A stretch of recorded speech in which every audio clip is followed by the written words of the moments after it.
সুধার কাণ্ড দেখে অবাক হলো তেজ। সম্পূর্ণ জানতে দেখতে থাকো।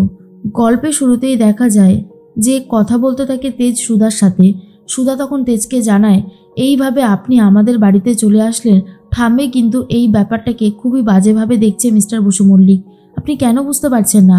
কিন্তু তেজ সুধার আর কোনো কথা শুনতেই চায় না, বাইরে গিয়ে শুয়ে পড়ে। আর তখনই সুধার মা এসে বলে, সুধা, এগুলো কি হচ্ছে বলতো? তুই জামাইয়ের সাথে এইরকমভাবে ব্যবহার করছিস কেন? জামাই কত কষ্ট করে ঠাম্মিকে ত্যাগ করে তোর কাছে এসেছে, এই পরিবারকে আপন করে নিয়েছে, আর তুই শেষ পর্যন্ত জামাইকে এইভাবে অপমান করছিস। এটা কিন্তু ঠিক হচ্ছে না। সুধা বলে, মা, আমি মিস্টার বসু মল্লিকের ভালো চাই, তাই আমি বারণ করছি, এছাড়া আর কিচ্ছু নয়। তোমার কোথাও একটা ভুল হচ্ছে। আর তখনই সুধার মা বলে, আমার কোনো ভুল হচ্ছে না, তুই আর এরকম খারাপ ব্যবহার করবি না। এদিকে ঝিনুক ভাবে, সত্যি দুজন দুজনকে ছেড়ে থাকতেই পারছে না, এদের মধ্যে কতই না ভালোবাসা। আচ্ছা, আমার জীবনেও কি এরকম ভালোবাসা কখনো আসবে? এর মধ্যেই সমুদ্র বাড়িতে চলে গেছে। দোয়েল সমুদ্রর সাথে চ্যাট করতে থাকে, কিন্তু সমুদ্র ভাবে হয়তো ঝিনুক তার সাথে চ্যাট করছে, কিন্তু না, এটা দোয়েল চ্যাট করছিল। তার মধ্যেই ঠাম্মি বলে, সমুদ্র, তোমার সাথে আমি তিয়াশার বিয়ের ব্যবস্থা করছি, খুব তাড়াতাড়ি তোমাদের আশীর্বাদটা হয়ে যাবে, তারপর তুমি কোম্পানির দায়িত্ব নেবে।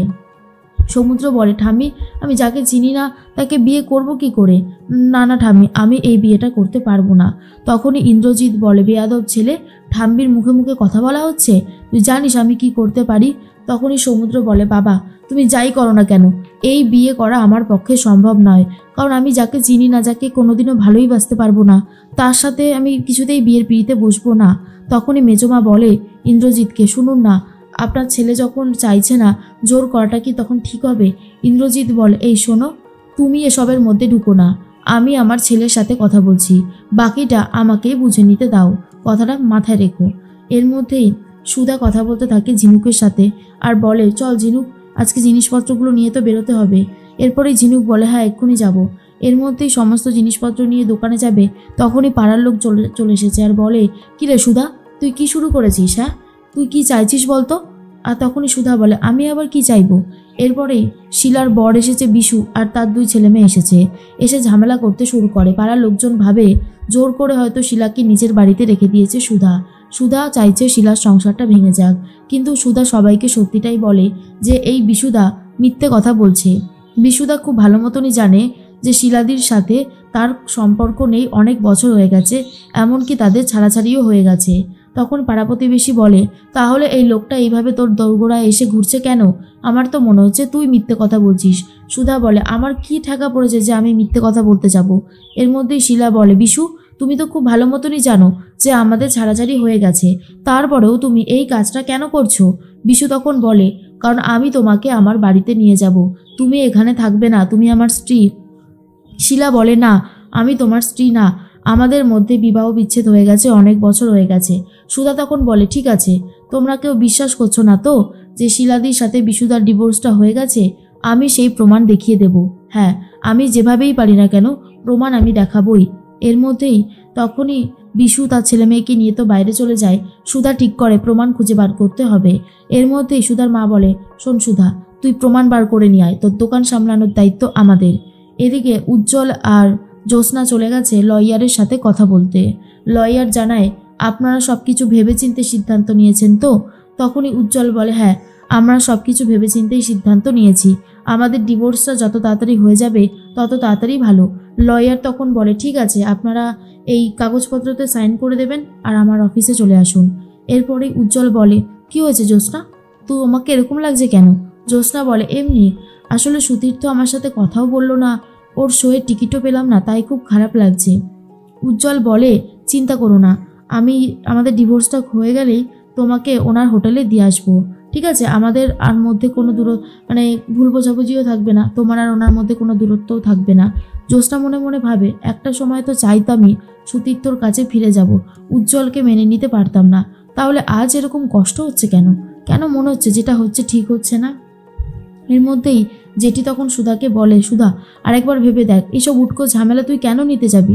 সুধা বলে, এটা উটকো ঝামেলা না জেঠি, একজন মানুষ যে এত বছর আলাদা ছিল, তার এখন দরকার একটা ভালো সঙ্গীত, আর সেটা হয়েছে অমলদা, তাই ওনার জ্বলে পুড়ে শেষ হয়ে যাচ্ছে সব কিছু, কিন্তু আমি তো এটা হতে দেব না। এর মধ্যে তেজ এসে বিশুকে মারতে গেলে বিচ্ছু আটকে দেয় আর বলে, জামাইবাবু ছেড়ে দিন, দিদি আছে তো, দিদি প্রমাণ সমেত সব কিছু প্রমাণ করে দেবে। এর মধ্যেই সুধা, ঝিনুক আর শিলাদি চলে গেছে বিশুর আরেক বউ শম্পার কাছে। আর তখনই সুধা বলে, ইনি শম্পা তাই তো? আর তখনই শিলা বলে, হ্যাঁ, আর ওইটা ছেলে বাবলা। তার মধ্যেই বাবলা বায়না করতে থাকে আইসক্রিম খাবো, মেলায় যাব বলে। তখনই শম্পা বলে, শোন, এসব কিছু হবে না, হ্যাঁ, হাও বকিস না। তার মধ্যে শিলা এসে বলে, শম্পা তুমি তো জানো যে বিশুর সাথে আমার ছাড়াছাড়ি হয়ে গেছে, অনেক বছর হয়ে গেছে। বলছিলাম কি শম্পা, তুমি এক কাজ করো না, তুমি আমার আর বিশুর ছাড়াছাড়ি হওয়ার ওই কাগজপত্রগুলো ওর কাছ থেকে একবার এনে দিতে পারবে? শম্পা তখন বলে, কে আপনি? আমি তো আপনাকে চিনি না, আর কোন বিশুর কথা বলছেন আপনি? আমি কিছুই বুঝতে পারছি না। তখনই শিলা বলে, দেখেছো বৌমনি, দেখেছো কীরকমভাবে মিথ্যে বলছে? এর মধ্যেই সুধা বলে, আমি বুঝতে পারছি উনি কেন মিথ্যে বলছে, এখানে ওনাকে কোনোভাবে ভয় দেখানো হয়েছে, তাই উনি মিথ্যে বলছে। শিলাদি, এইভাবে হবে না, আমাদেরকে অন্যভাবে প্রমাণ জোগাড় করতে হবে। তখনই বাবলা বলে, বড়মা তুমি আমার জন্য চকলেট আনোনি? শিলা তখন বলে, না বাবলা, আজকে তো আমি চকলেট আনিনি, তবে একদিন যখন আসবো আবার তখন নিয়ে আসবো। ঝিনুক বলে, উপায় পেয়ে গেছি দিদি, এই বাচ্চাটাকে নিয়ে গেলেই তো হয়, এই বাচ্চাটাকে দিয়ে সমস্ত কথা স্বীকার করাতে হবে। তখনই সুধা বলেন, না না, এরকম একটা বাচ্চাকে এখন টার্গেট বানাবো, এটা হয় না। তখনই সুধা বলে, চল এখান থেকে। কিন্তু বাবলা বলে, আমাকে নিয়ে চলো না গো, আর মেলায় যাব, ক্যাডবেরি খাবো। তখনই বাচ্চাটাকে নিয়ে যাচ্ছে। এদিকে বিশু লুকিয়ে লুকিয়ে সবটা দেখতে থাকে আর ফোনটার সাথে কথা বলে, আর বলে, যেমনটা বলেছিলাম তেমনটাই হয়েছে, শম্পা কোনোভাবেই মুখ খুলেনি, এবার আমার টাকাটা দিয়ে যাও। ফোনটে বলে, হ্যাঁ আমি এক্ষুনি আসছি। এদিকে বিশু ফোনটের সাথে যে কথা বলছে সেটার পুরো ভিডিও রেকর্ড তুলে নেয় তেজ, আর বলে, এই বিশু আর এই ফোনটে দুজনের মধ্যে কোনো কানেকশন রয়েছে। এর মধ্যেই সমুদ্র বুঝতে পারছে না কি করে এই বিয়েটা ভাঙবে। সমুদ্র আবারও চ্যাটিংয়ে কথা বলতে থাকে দোয়েলের সাথে। দোয়েল তো ঝিনুক হয়ে কথা বলছে। তখন সমুদ্র বলে, দোয়েল, ঝিনুক, আমি কি করব নিজেই বুঝতে পারছি না, আমার আশীর্বাদের দিন ঠিক করেছে ঠাম্মি। মনে মনে দোয়েল ভাবে, এত দূর চলে গেল, এবারে তো বাজিয়ে দেখতেই হবে। দোয়েল চ্যাট করে যে, তুমি আর আমি দুজনে দুজনকে তো ভালোবাসি, সেটা তো আর আমাদের অচেনা অজানা নয়, তাহলে এমন কিছু একটা ব্যবস্থা করো যাতে আমরা দুজনে এক হয়ে যাই। এর মধ্যেই বাবলাকে আইসক্রিম কিনে দেয়, চকলেট কিনে দেয়, বেলুন কিনে দেয়, আর বাবলার মুখ থেকে সমস্ত কথা বার করবে বলে ঠিক করে। তার মধ্যে সুধা একটা চাল চেলেছে। সুধা বাবলাকে কিডন্যাপ করে নেয় যাতে বাবলার বাবা বিশু এসে সব সত্যিটা স্বীকার করে। বাবলাকে খুঁজে পাওয়া যাচ্ছে না। এদিকে শম্পা তো খুবই চিন্তা করতে থাকে, তার ছেলে কোথায় গেল। তেজ ভাবে, সত্যি তো, বাবলাকে কি তাহলে কিডন্যাপ করে নিয়ে গেছে? এই জন্য পুলিশে খবর দেয় তেজ। আর এর মধ্যেই বিশু এসে সমস্ত সত্যিটা নিজের মুখেই স্বীকার করে ছদ্মবেশী সুধার কাছে। কিন্তু পুলিশ এসে ছদ্মবেশী সুধাকে অ্যারেস্ট করতে চায় বাবলাকে কিডন্যাপ করেছে বলে, কিন্তু সুধা বাবলাকে কিডন্যাপ করেনি। কিডন্যাপ করার ভয় দেখিয়ে বিশুর মুখ থেকে সত্যি কথাগুলো বলিয়েছে। আর এদিকে তেজ কিছু না জেনে শুনেই বাবলাকে পাওয়া যাচ্ছে না বলে পুলিশকে ফোন করে দেয়, আর পুলিশ এসে সুধাকে অ্যারেস্ট করতে চাইছে।